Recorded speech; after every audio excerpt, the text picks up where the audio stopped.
Hi, welcome back to the channel. I wanted to do a quick video on what I call stress-free glue-ups. Glue-ups by nature are stressful because unless you're using epoxy, and even then the open times are relatively short. I am using on this project Type Bond 2, their new dark wood formula, since I'm gluing up hickory. So one of the things that will make it a little stress-free is using dominoes or biscuits, same thing. They're really not adding a lot of strength, but in working to align things, it really helps. The other thing is I bought on eBay these, I believe they're 1 inch by 1 inch, very thick wall steel. I guess they're angle irons or tubes, square tube.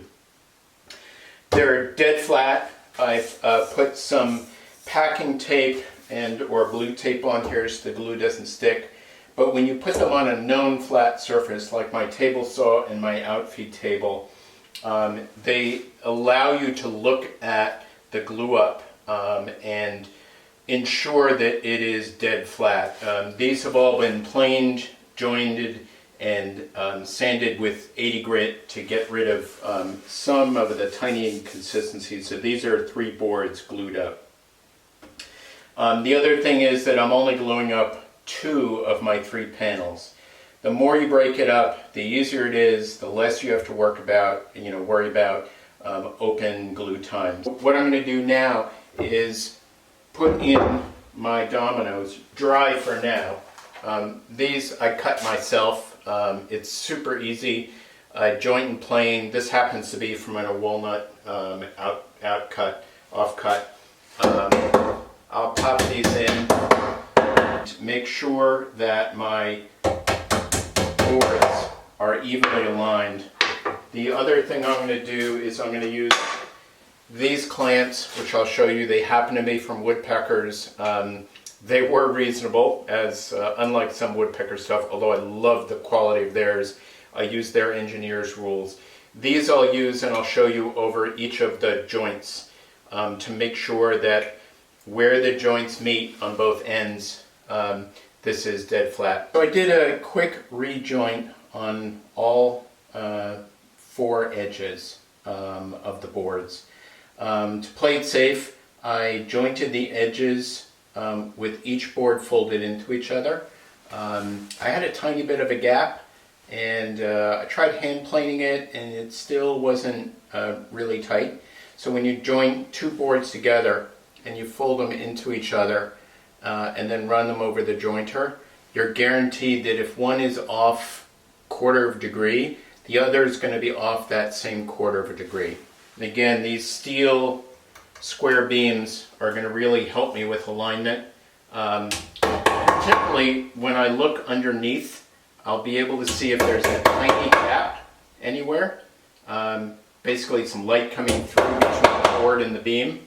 And that will tell me that I've got a little bit of an alignment issue still.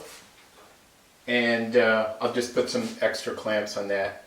So I'm going to put this down. I have the advantage here because I'm gluing up just 2 panels of being able to use my regular, these are about 17 inches, 16 and a half. So I'm using my 34 inch Bessie parallel clamps.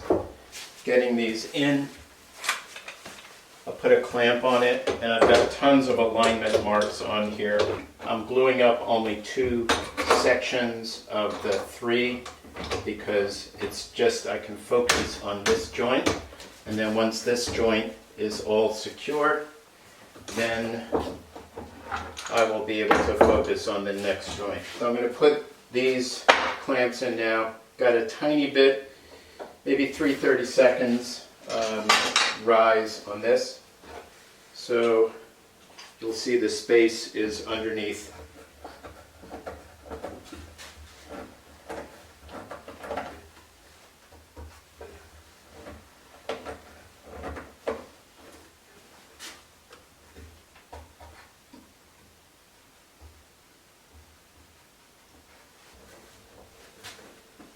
So I've got a really good joint here.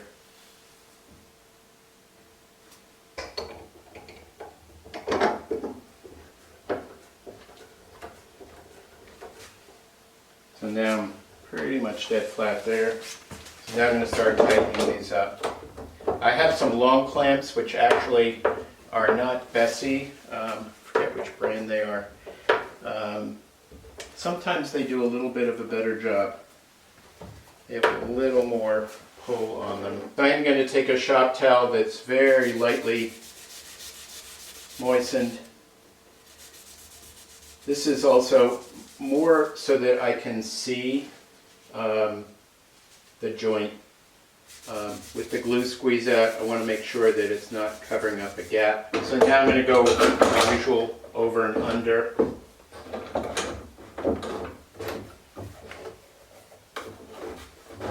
I'm going to raise this up a little bit so I can get my cloth underneath there.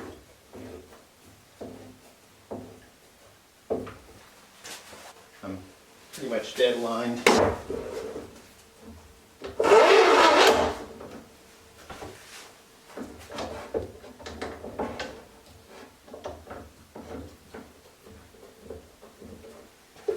And this one I'm going to put underneath.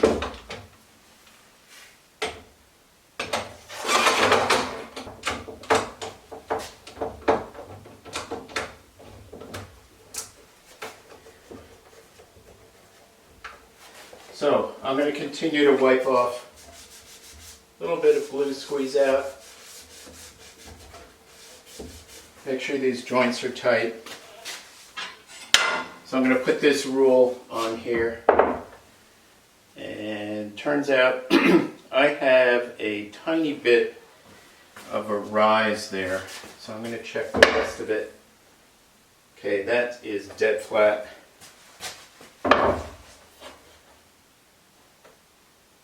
Got a little bit of some cupping going on here. A little bit there. So now what I'm going to do is I'm going to look underneath here and see if I see any air, which I see a little bit here. So I'm going to throw a clamp under there. So this is where this gets helpful to have these. So I'm going to put this clamp on here and tighten this down. Take a look again. So I'm going to do the same thing.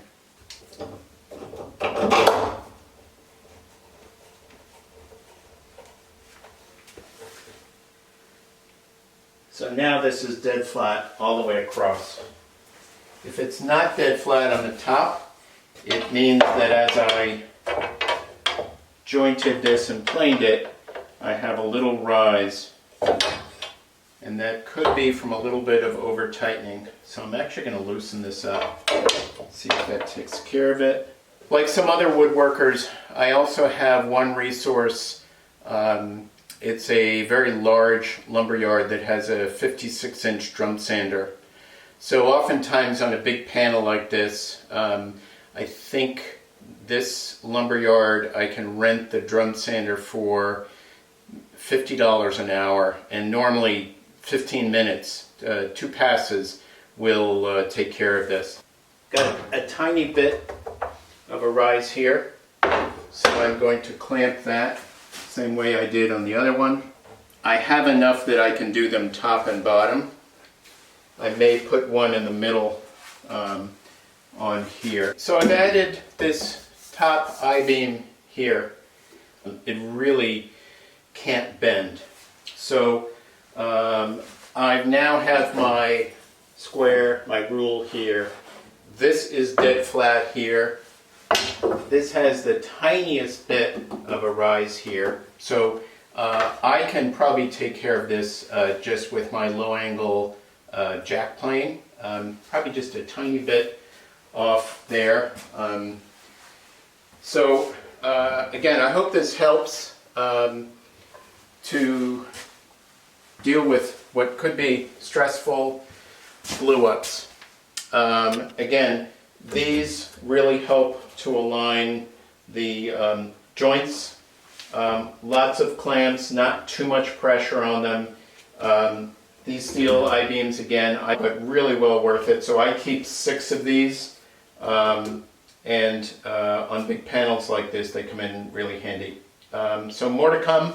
Please like and subscribe to the channel. There'll be a lot more videos on this dining room table, particularly on the way I'm building the extension. So like and subscribe, and I'll see you soon.